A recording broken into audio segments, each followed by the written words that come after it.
Құрметті отандастар, құрметті достар, құрметті туысқандар, бәрлеріңізге осы жаңа жылдың алдында өзімнің бір шығарған өлеңім бар еді.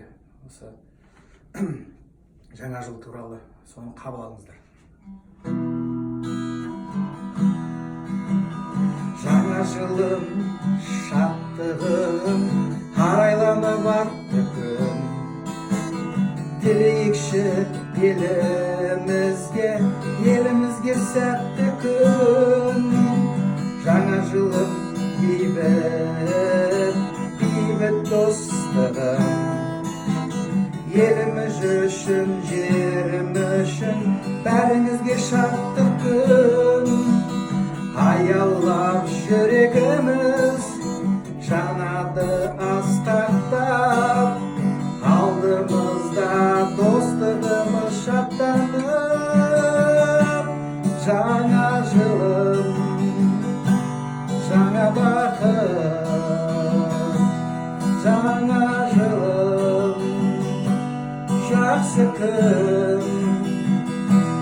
Жаңа жылым, жаңа бақыт, жаңа жылым, жақсы күн.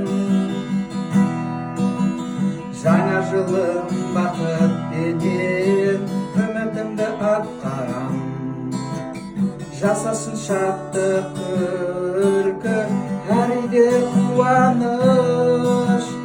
Өз еліме алып келсін бақыт пенен жаңа нұр. Қазақ елі кең байтақ, келіңіздер бәріңіз. Аялап жүрегіміз, жанады асқақтап, алдымызда достығымыз шаттанып. Жаңа жылым, жаңа бақыт, жаңа жылым, жақсы күн. Жаңа жылым, жаңа бақыт, жаңа жылым, жақсы күн. Достар, құтты болсын жаңа жыл. Туған туысқандар, отандастар, алға Қазақстан.